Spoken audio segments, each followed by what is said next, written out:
NVIDIA has released another driver. This is 572.83. I will be going over the good, the bad, and the ugly. Now, this driver, as well as the last couple, supports the brand new RTX 5070 Ti GPU, as well as enhancing performance in games using DLSS 4 technology, like the Half-Life 2 RTX Demo and Warhammer 40,000 Darktide, as well as providing further support for DLSS in titles such as Assassin's Creed Shadows. This is the brand new game, one I want to play. I've played many of the Assassin's Creed games. As a matter of fact, almost all of them. Some of the old ones I have not yet, but some of them I have.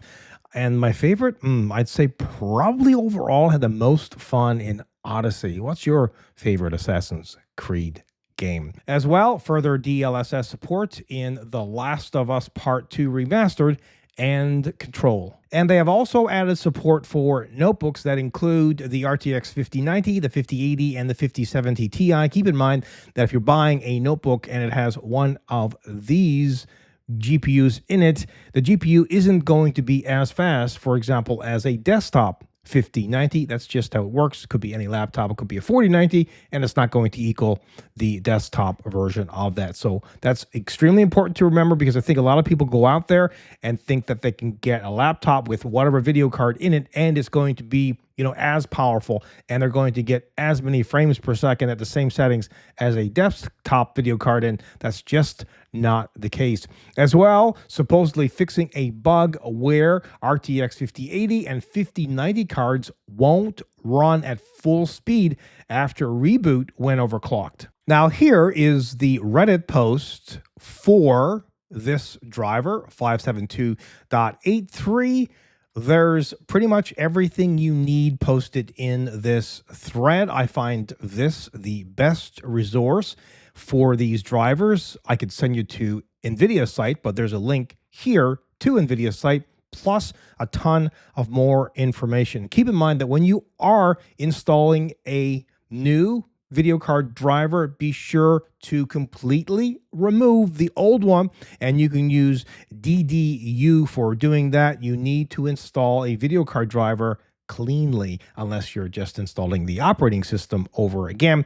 And you can also go into safe mode to do that as well if you want to. So keep that in mind. I know some people have mentioned that they just do an update right from the NVIDIA app. Well, good luck to you. I don't actually use the NVIDIA app because, there's a whole bunch of automatic stuff going on in there that I don't want going on. You can also read through some of the comments to really frame your decision on whether you should actually update to this 572.83 driver, because you don't really have to update unless, of course, you're trying to mitigate some other issue that you had with the previous version of the driver 572, and you have a 50 series video card. I understand it in that case. But if all of your games are working now, maybe the safest route would be to keep your existing driver. The other reason that you would upgrade would be for a game or an application, and you need this driver to make it work. All right, so let's go through some of the unresolved issues.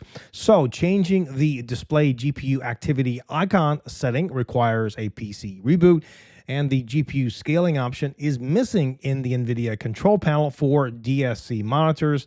That is apparently for the RTX 50 series. There are some game-specific issues, namely Forza Horizon 5 lights flicker at night. As well, Red Dead Redemption 2 crashes apparently when you're in DirectX 12 mode. That is affecting the 50 series, and also affecting the 50 series is Starfield displays banding and artifacts. Now, one thing that I suspect many people were hoping for is that this driver would fix black screens. I think it has for some, but others, well, it hasn't. Black screens when selecting DLSS resolutions. Apparently, that's for the 50 series cards. As well, for the 50 series cards, VR headset connection failures are apparently pretty common. As well, HDR and G-Sync flickering, or again, black screens, and there's also V-Sync problems. It is important to note that while there's issues with this driver for not only the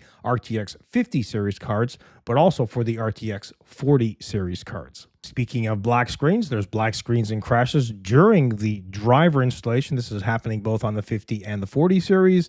Now, this particular issue next is affecting the 50 series cards, black screens and crashes during gameplay, but especially with DLSS frame generation enabled. Now, how many out there Alt-Tab? I know I do it all the time. It's for a bunch of reasons, just to maybe take a break from the game, open up a web browser, find a solution. But yeah, Alt-tabbing is absolutely mandatory, and if you can't do it, it's horrible. And some people are finding that they can't do it because it freezes the system completely up, but especially apparently when you're playing games in borderless full screen, which is sad.